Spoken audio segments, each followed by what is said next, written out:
Los buenos negociadores se concentran en el proceso de negociación y no en el resultado. Si no están pensando en si van a obtener la naranja, sino en hacer bien el proceso. Y todo proceso de negociación tiene las siguientes fases. Una fase de preparación con el Canvas, o con la herramienta que ustedes quieran, pero pues aquí estamos proponiéndoles que usen el Canvas. Una fase de posicionamiento estratégico. Bueno, en la fase de preparación uno trata de anticiparse tanto como pueda, ¿no? Y en la fase de preparación yo lleno el Canvas hasta donde pueda. Y lo que va a pasar es que va a salir todo un listado de información que no tengo, y parte de la preparación es identificar esa información que no tengo para ir a buscarla. ¿De acuerdo?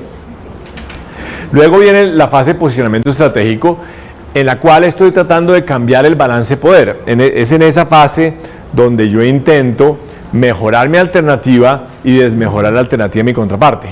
¿De acuerdo? Esto es todo muy pre-interacción con mi contraparte. Yo en la tercera fase empiezo a interactuar con mi contraparte, pero fíjense que mi objetivo de interacción en la tercera fase no es negociar, es construir relación, es pensar cómo establecemos un ambiente de colaboración, de un clima de respeto, de confianza, y no entrar pues con una cosa muy confrontacional y muy agresiva que va a dificultar mucho la negociación. Entonces, les daba el ejemplo del sindicato en Lima, que hicimos el taller en conjunto con el sindicato con ese propósito, ¿no? De construir relación. En el TLC, esta fase la desarrollamos en la primera ronda de negociación en Cartagena, porque decidimos hacer la primera ronda de negociación en Cartagena, porque Cartagena se presta mucho a construcción de relación, ¿no? Una ciudad muy agradable, con restaurantes, hicimos un cóctel gigantesco en la Plaza San Pedro, era un espacio muy dado para construir relación. Luego de que he desarrollado una buena relación de confianza con mi contraparte, entro a la fase de intercambio de información. Aquí no estoy negociando, aquí estoy contándole a otro mis intereses, indagando los intereses del otro, contándole a otro mis preferencias, indagando las preferencias del otro, contándole a otro mis prioridades, indagando las prioridades del otro. No estoy negociando todavía. Una vez he cubierto estas tres fases, vuelvo a la fase 5, que es revisar mi preparación. ¿Por qué revisar mi preparación? Porque mi preparación la hice con muchos supuestos. Ahora tengo más información, entonces voy a actualizar mi Canvas. Y aquí empiezo a preparar mis ofertas de valor, las tres propuestas de valor, porque es muy difícil prepararlas si no entiendo los intereses y las prioridades de la contraparte. Y luego ahí sí entro a negociar, que es cuando presento las tres ofertas, y ahí viene el tire y afloje, y viene la fase de acuerdo, que ustedes como abogados la conocen muy bien, que es dejar plasmado en un documento escrito lo que acordamos para que no haya malentendidos, para que no haya problemas de implementación después. ¿Correcto?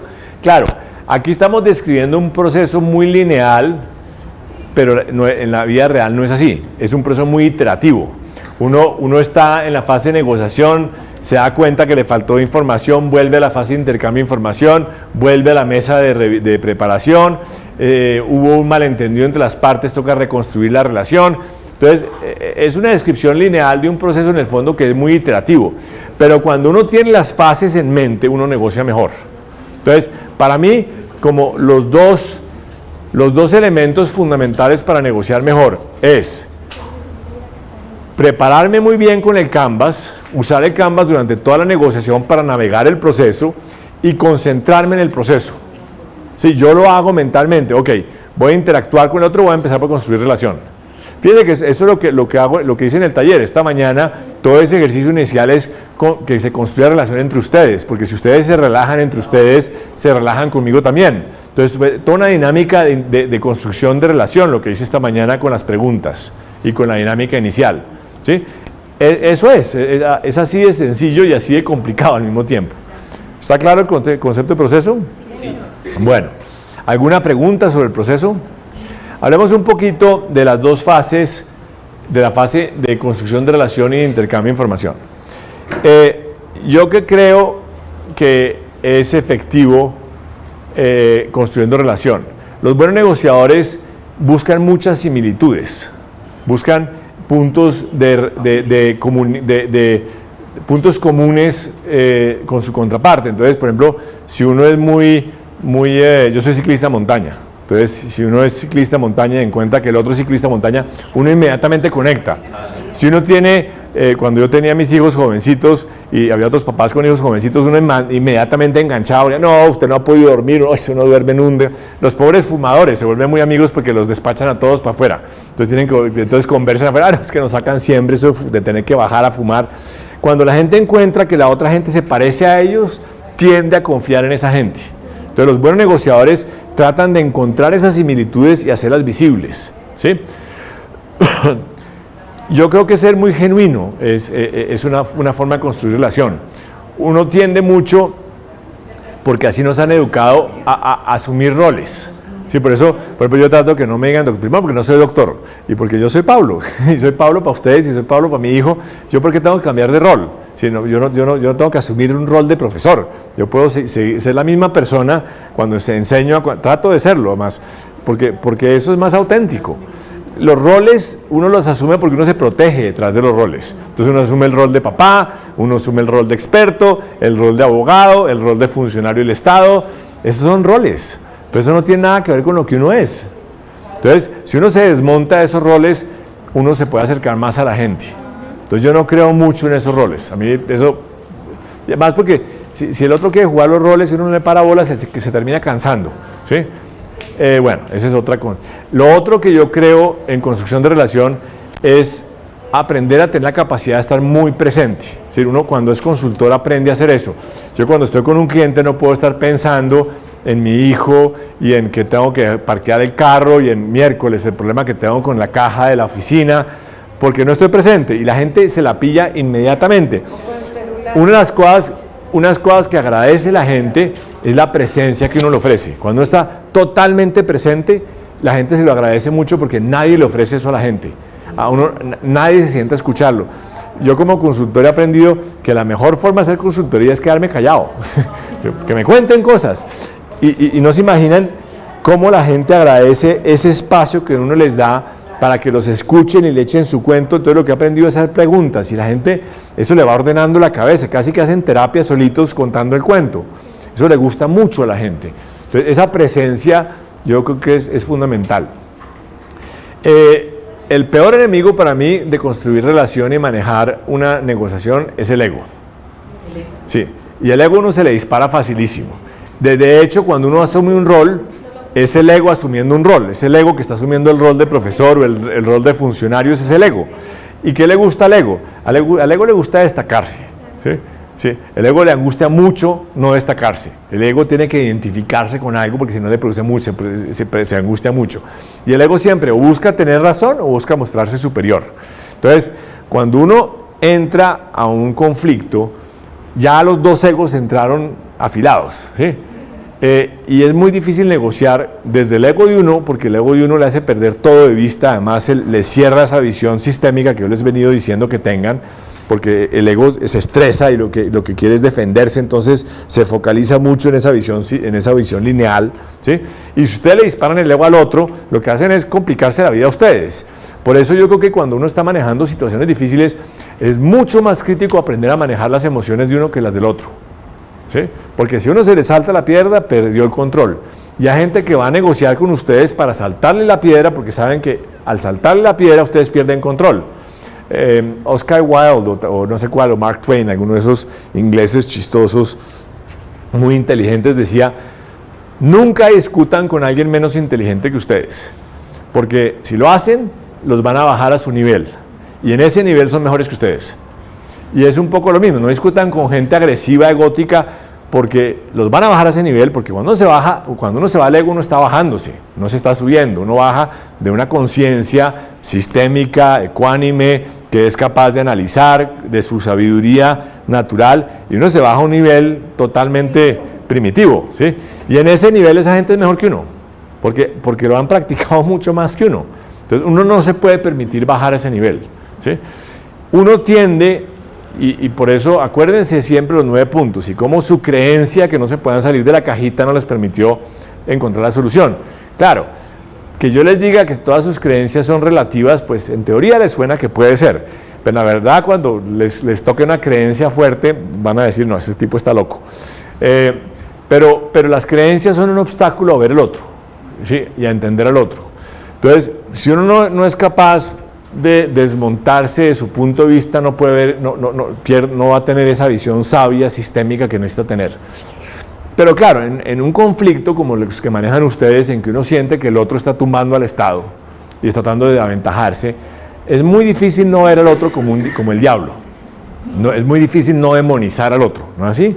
Entonces ahí se dispara el ego, ahí se disparan las emociones, ahí se justifica uno en sus creencias, es que yo con ladrones no negocio, es que yo no transo ciertas líneas. Cuando uno se da cuenta que está entrando en ese modo muy emotivo, es bueno saber cuál es ese amigo de uno, ese colega de uno, esa amiga de uno, esa colega de uno, que es capaz de ayudarle a uno a analizar la situación con objetividad. Y el orden del análisis es ventajas de negociar, desventajas de negociar, muy frías, ¿sí?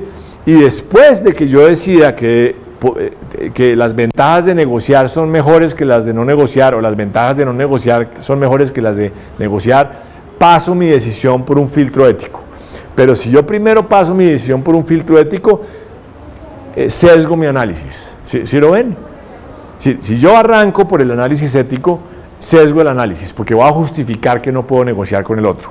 Si yo primero digo, ¿qué es mejor para mí, para el Estado? ¿Negociar o no negociar? Y después miro el tema ético, y entre otras, después miro de pronto cómo puedo manejar el tema ético. Pero si uno arranca por el tema ético, arranca desde sus creencias y no puede ver la situación como es. ¿Sí me expresé bien? Sí, eso no es fácil de hacer, pero ustedes manejan cosas muy complejas en que eso va a aparecer todo el tiempo. Entonces, ustedes tienen que tener esa capacidad de coger el canvas y analizar la situación muy objetivamente y después sí tomar decisiones éticas. ¿Sí ven la lógica del sentido, del orden? Ok, entonces eso con respecto a construcción de relación. Con respecto a intercambio de información, entren a una reunión y van a ver que la mejor forma de obtener información muchas veces es quedarse callados, el otro va a hablar, ¿sí? Y ustedes aprenden a hacer preguntas. Claro, a veces el otro está muy prevenido, entonces no les va a decir nada. Entonces, una forma que es la opuesta, también funciona muy bien, es que ustedes sean muy transparentes, compartan sus intereses y van a ver que por reciprocidad muy frecuentemente el otro se devuelve compartiendo sus intereses.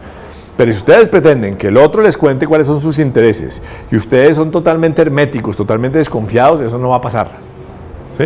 Entonces, el intercambio de información explica escucha activa, preguntas abiertas, ser abierto, ser transparente uno para que el otro sea transparente con uno, ¿sí?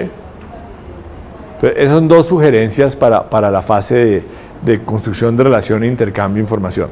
Entonces, en las preguntas de negociación, ¿cómo manejar un conflicto que genera una persona tóxica? A ver, apenas ustedes deciden que la persona es tóxica, la están juzgando. Y apenas la juzgan, no la pueden ver, ¿sí? Hay una cosa en budismo que es muy bonita, es si ustedes estuvieran en la misma situación de esa persona, tuvieran el mismo nivel de conciencia de esa persona, en esa misma circunstancia actuarían de la misma forma, ¿sí? Entonces, hay un libro que a mí me gusta mucho, no sé si ustedes lo han leído, que es el libro de Miguel Ruiz, que se llama El Quinto Acuerdo. Tiene uno que se llama Los Cuatro Acuerdos. Yo creo que eso es de lo más sabio que se ha escrito, y los 5 acuerdos son estos. Él precisamente plantea que uno está lleno de creencias y que lo limita en la vida uno son todos acuerdos que trae uno de atrás, todas esas creencias que trae uno atrás. Y él dice, y a mí me parece práctico en negociación, 1, sean impecables con la palabra, ¿sí? Nunca digan algo que le va a hacer daño al otro porque eso daña la relación. Y si quieren que dejémonos en negociación, no ampliemos más. Pero si ustedes, a uno le dicen en budismo, no digan nada que no sea amable o que no sea útil para el otro. Si no tiene algo amable para decir o útil para otro, quédese callado. Pero uno se la pasa chismeando. Hay otra práctica budista que es, durante una semana, traten de no hablar de nadie, ni bien ni mal. Se quedan sin tema. Porque es lo que uno se la pasa haciendo, hablando bien y mal de la gente. Porque eso es muy egoico, entre otras, muy egótico, ¿sí? Entonces, sí, bueno, en fin. Entonces, sean impecables con la palabra. Y en negociaciones, ataques personales en negociación no sirven para nada. No van a hacer que el otro ceda. lo que van a hacer es disparar el ego al otro. Los buenos negociadores, gente como Mandela, pues que es gente muy consciente, precisamente lo que tienen esa ecuanimidad maravillosa y esa capacidad de nunca tratar al otro de siempre tratar al otro como un ser humano, ¿sí?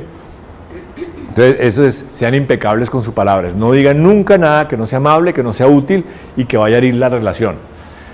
Segunda, no tomen nada personalmente, esa es difícil, pero nada de lo que haga lo demás con ustedes es personal, créanme. La gente no hace las cosas porque ustedes, para joderlos a ustedes, y qué pena la expresión, la hacen porque es lo mejor que pueden hacer. Entonces, sí, llegó tarde, pero no es personal, es que pues sí, prioriza las cosas distinto. Eso es muy difícil, no tomarse las cosas personal, pero en negociación es fundamental. Y si no lo pueden hacer en la vida personal, en negociación entiendan por lo menos que el tema no es personal. Es decir, si Ángela reemplaza a Lorena, la va a tratar igual, ¿sí? Porque lo que está es emberracado con el Estado y ustedes representan al Estado. Entonces no es personal, es con el Estado que están de bronca, ¿sí? Entonces, pero ustedes desafortunadamente pasan por el medio. Entonces, una de las cosas que uno aprende como consultor es no tomársela personal. Si a mí me agrede el sindicato, pues tengo que entender que no es contra Pablo, yo no tengo nada que ver en ese paseo. Claro, es muy desagradable, es muy difícil, pero no es personal. Porque si lo toman personal, se les dispara el ego. Una muy difícil, no hagan supuestos. Y vean ustedes que todo lo que uno analiza en las situaciones de conflicto está lleno de supuestos. Uy, es que este tipo hizo eso, fue para saltarme la piedra. No, el hecho es que habló duro. ¿Por qué lo hizo? No tengo ni idea por qué. Eso es un supuesto, ya que mi interpretación de por qué hizo las cosas, pero uno se llena de supuestos. Y los supuestos los llevan a uno a tomar malas decisiones, particularmente si están errados, ¿no?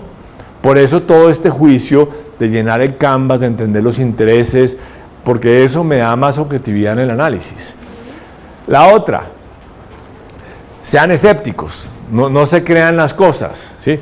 No se crean que lo que dicen los demás de cómo deben ser las cosas, pero en particular no se crean a sí mismos, no se crean sus propias creencias. Esa sí que es difícil, ¿sí? Y aprendan a escuchar.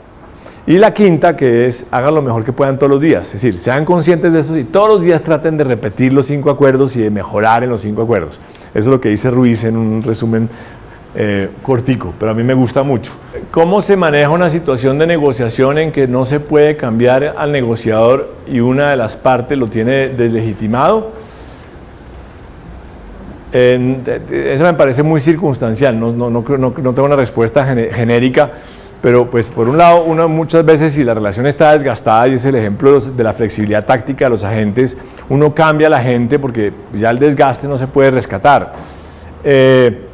No entiendo, pues decir, yo creo que este tipo de situaciones que es muy situación por situación, ¿no? ¿Por qué no se puede? Es decir, uno casi siempre puede cambiar al negociador. ¿Por qué no puede cambiar al negociador? No sabría, ¿sí? Pero si hay un desgaste de la relación, muchas veces la flexibilidad táctica hace cambiar a la persona. Cada situación es distinta, pero de nuevo, uno tiene que mostrarse firme. Es decir, ahí viene el tema del uso del poder. ¿Cuándo usa uno el poder? Cuando uno ha intentado todo y no funciona. Entonces ahí de pronto toca decir, y Mandela lo hacía muy bien, que decir, mire, señor, yo estoy aquí porque nos conviene a ambos más buscar un acuerdo negociado. Un acuerdo no negociado nos desgasta a ambos. Pero definitivamente, si no avanzamos, si su posición sigue siendo esa, pues me va a tocar irme por el camino jurídico. No es lo que quiero y estoy abierto de todas maneras a que sigamos buscando negociar. Pero si usted no me la pone de otra forma, me toca irme por el camino jurídico. Eso es muy distinto a amenazar, ¿sí? Eso es decir, mire, este es el escenario que usted me está llevando, yo prefiero este escenario, siempre estoy abierto a seguir por este escenario, pero si usted me obliga a irme por este escenario, no tengo problema en irme por este escenario porque no me está dando opción. Y todo eso con ecuanimidad y con respeto tiene mucho más poder que si uno insulta al otro. ¿Cómo se puede fortalecer la figura de la negociación en el Estado para que ésta sea exitosa?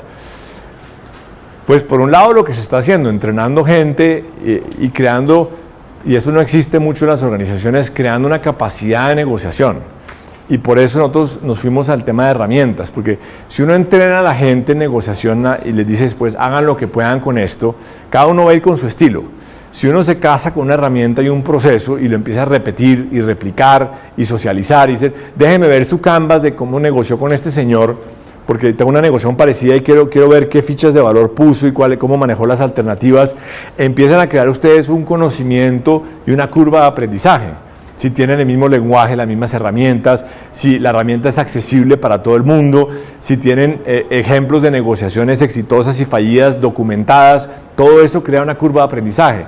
Y lo otro es pues empezar a ver que hay que cambiar la estructura del Estado, como por ejemplo el tema de que no solo ustedes, si solo por detrimento patrimonial, entonces pues ustedes no van a negociar nunca, porque pues es preferible no negociar porque están corriendo riesgos todo el tiempo. Entonces hay cosas que son estructurales y hay cosas que son de entrenamiento, de crear curvas de aprendizaje. Nosotros hemos sido muy exitosos en organizaciones creando una competencia de negociación organizacional a través del uso de estas herramientas. Si ustedes están supervisando, tienen que supervisar gente, es mucho más fácil si ustedes le dicen a su gente, tráigame el canvas lleno, a ver si usted se preparó. Si ustedes me creen la premisa de que el 70% del éxito de la negociación está la preparación, ustedes lo que necesitan es que la gente se prepare. Entonces lo que necesitan es supervisar la preparación. Tráigame el canvas. Cuando yo uso el canvas hoy en día, yo en 5 minutos, 10 minutos veo si están bien preparados o mal preparados porque ya conozco la herramienta. Entonces esa es la ventaja de usar la misma herramienta todo el tiempo y de que sea sencilla y que sea visual. ¿Cuáles son las técnicas psicológicas de la negociación? Un poco lo que les mostré más. Sí, yo no creo mucho en técnicas de manipulación y cosas de esas. Las cosas que sabemos que funcionan, anclar funciona, la reciprocidad funciona, ser presente funciona, buscar esquemas de puntos de encuentro funciona. Sí, a mí me gusta mucho más el concepto de qué hacer, qué puede uno hacer que contribuya a una buena dinámica de negociación que a las dinámicas de manipulación. Yo no creo que eso funcione. Yo sé que no estaban diciendo eso, pero de paso lo resalto.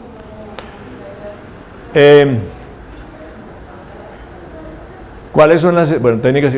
Ya esta la respondimos ya. ¿Cuáles son las estrategias para negociar con personas conflictivas? ¿Cómo hacerle entender a alguien que el conflicto no es personal? Pues no volviéndolo personal uno, para empezar, ¿no? Sí. Y hacerle entender, cada vez que uno dice hacerle entender al otro, está por el mal camino. Sí. Es, ¿qué debo hacer yo para que no llevemos al conflicto a un tema personal? Apenas la gente empieza a decir, es que necesito convencer al otro que el otro cambie, va por mal camino porque uno no cambia a la gente.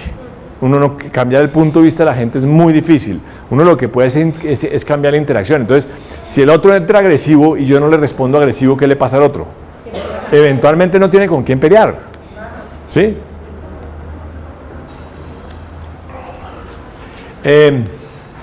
¿Qué estrategia utilizar cuando para la toma de decisiones hay medio de las IAs?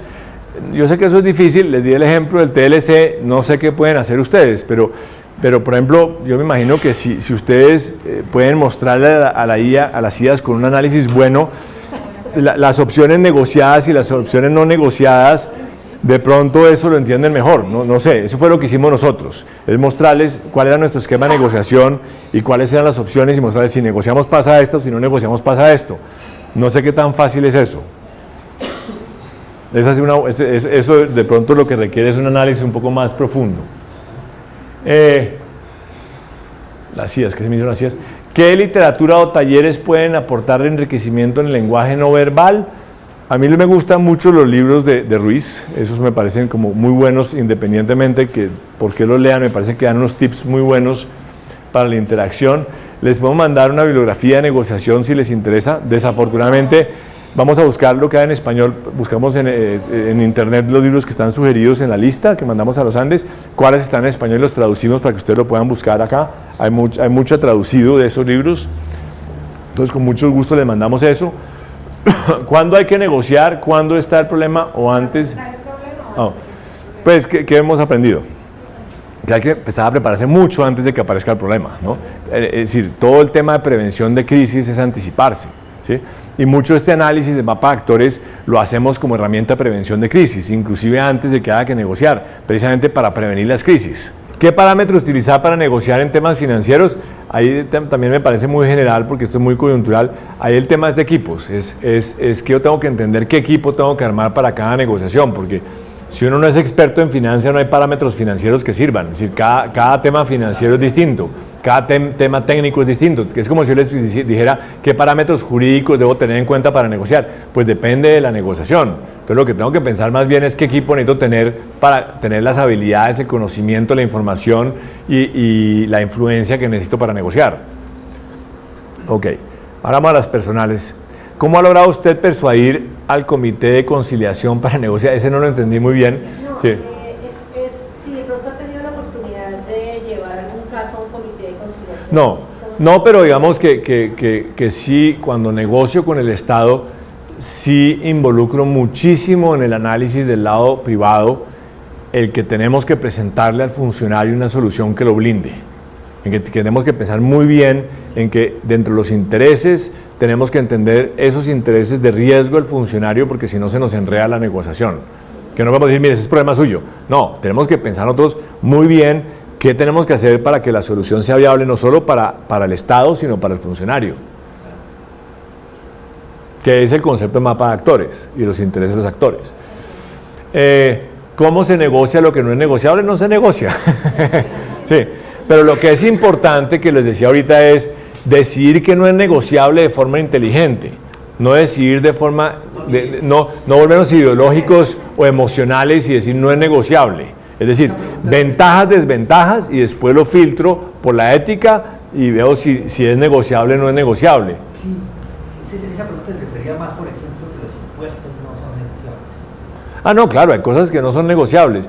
El peligro que quiero enfatizar es la trampa ideológica.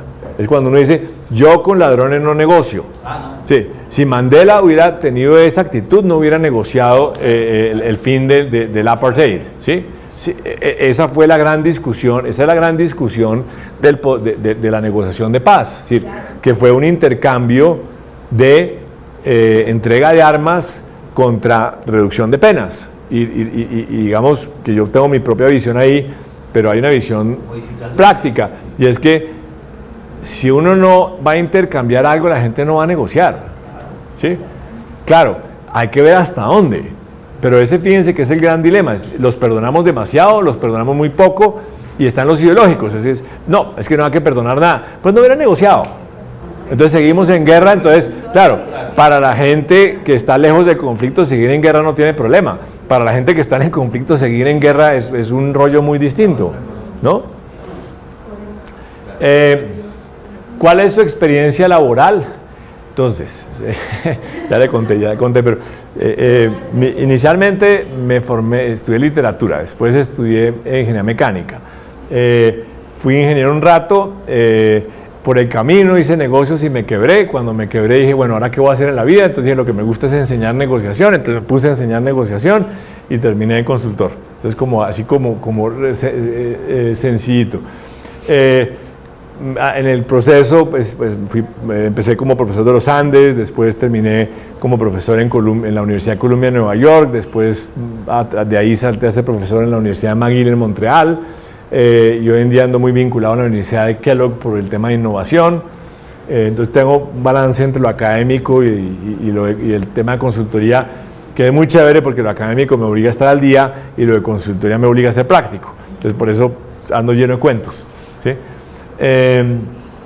¿Cuál negociación no llegó a su fin y cuál fue el motivo? Pues no sé yo, ¿qué negociaciones? Pues hay muchas negociaciones en que uno tiene que decir no me interesa porque mi alternativa es mejor. Creo que lo que querían ver, en qué negociaciones me ha ido muy mal, la que mencionó alguien, el divorcio. ¿Por qué? Porque no me preparé. ¿Sí? Porque escogí mal a mi agente. ¿Sí? Porque se me saltó el ego. ¿Sí? Todo lo que les he dicho que no hagan, todo eso hice. Después me tocó renegociar para... Era muy personal. Sí. Sí, es que sí, cuando uno deja que las cosas se vuelvan personales, uno pierde de vista todo. Había muchas emociones. Sí. ¿Qué características debe tener un buen negociador? Un poco lo que les dije, ¿no? De empatía, de presencia, de soltar el punto de vista. Creo que les he soltado ahí por el camino un poco todas mis creencias en eso. ¿En algún momento se ha parado de una mesa de negociación? Muchas veces por diferentes razones. Unas por malas razones cuando se me dispara el ego. Esa es estúpida, siempre. Además porque devolverse después es muy difícil, ¿no? Después, no, mira, qué pena, sentémonos a negociar porque en el fondo todo lo que dije no era cierto. Muchas veces uno se para cuando está muy emotivo y se da cuenta que si se sigue en la mesa de negociación van a terminar agarrados. Entonces uno dice, mire, yo necesito como repensar esto, volvamos a reunirnos el lunes de la semana próxima, porque cuando uno está muy cargado, la única forma de descargarse es hacer un break, es retirarse. Uno, cuando ya está cargado, es muy difícil controlar las emociones. Ya, alguien decía, las emociones son como una tormenta. Uno no puede decir una tormenta que pare. La tormenta para cuando se acaba, ¿sí? Y las emociones se van cuando se van. Entonces, lo que uno no debe hacer es tomar decisiones cuando está emotivo. Y es el error más común que yo veo a la gente, esa cosa de contestar email ya, porque el ego no se aguanta la ansiedad de no contestarlo y tener razón. Entonces, yo muchas veces lo contesto teniendo la certeza que borré el destinatario para no poderle dar un clic y hacerle send accidentalmente ni voluntariamente, porque la desahogada me sirve. Pero después vuelvo y releo el email el día siguiente y lo reescribo porque probablemente todo lo que dije furioso no tiene sentido, ¿sí? Entonces, ser reactivo si tomar decisiones, piensen, cuando uno tiene rabia, el coeficiente intelectual se baja, uno deja de ser sistémico. Entonces, no es solo uno está con rabia, sino está estúpido. El peor momento para tomar decisiones, ¿sí? Uno se para también porque se da cuenta que le falta información y le falta preparación y que hay que consultar, o uno se para porque ya se dio cuenta que no tiene sentido negociar, entonces es mejor parar la negociación. Esos son todos válidos. Lo que no es válido es pararse porque está uno muerto la piedra y mandar al otro al carajo. Eso nunca es constructivo. ¿Cuál fue su motivador para trabajar en negociación? Porque me encantó el tema, me pareció, terminé accidentalmente en un curso de negociación con la Universidad de Harvard hace años y me pareció fascinante el tema, y ahí terminé enganchado. ¿Cómo se asume perder en una negociación? Es que yo creo que uno pierde cuando, por ejemplo, ve que había un acuerdo viable y uno dejó que se escapara. Pero cuando uno dice, para mí es mejor no negociar que negociar, no está perdiendo. En el fondo, negociar es un tema de escenarios. Yo estoy evaluando diferentes escenarios. Un escenario posible es negociar, un escenario posible es no negociar. Pues si el escenario de no negociar es mejor que el de negociar, ahí no estoy perdiendo, estoy tomando la mejor decisión. Lo que sí es triste es cuando uno veía que había una posibilidad de acuerdo muy buena y por mal manejo se le escapó. Para mí eso sí es perder, ¿sí? ¿Cómo se aplica a las parejas? No muy bien. Estas técnicas no funcionan muy bien con las parejas. Es decir, uno no puede usar la reciprocidad con las parejas porque la pareja se emberraca. Uno no puede decir, mira, yo iría de vacaciones contigo si tú lavas los platos. No, eso no. La reciprocidad funciona en los negocios, pero en relaciones de pareja no es muy buena herramienta, ¿sí? Usar todas estas técnicas de escucha activa es mucho más difícil en relaciones de pareja porque uno se toma las cosas muy personales. Hay un libro muy bueno, ¿qué? Sí, hay un libro muy bueno que se llama The Science of Trust. Hay un tipo muy bueno que se llama Gottman, Gottman. Ese tiene los libros de pareja como mejores, más efectivos que yo me he leído. Están los 7 hábitos de las parejas altamente efectivas o de las parejas no sé qué. Ese es muy bueno y la ciencia, la confianza es muy bueno tanto para el tema parejas como para el tema en general, porque habla mucho de cómo es la dinámica de la confianza. Es un libro súper bonito. The Science of Trust. Yo no sé si está traducido. El de las parejas sí sé que está traducido, porque es un libro muy famoso y es muy bueno. A mí me gusta mucho ese libro. Eso es lo que les puedo contar. No tengo mucho más que contarles, por lo menos hoy. Espero que haya sido útil. Muy chévere la conversación. Nos veremos por el camino y les deseo mucha suerte. Les tenemos un regalo, creo, ¿sí? Sí. Les explico. ¿Qué es repartidor? El regalo es muy sencillo. Les vamos a mandar todo esto, evidentemente, pero esto es para que lleven en su billetera y no tengan disculpas. Aquí está el canvas. Aquí está el proceso. Y aquí están las mejores prácticas. Y si están desesperados por preguntarme algo, ahí está mi email. Mucha suerte. Muchas gracias.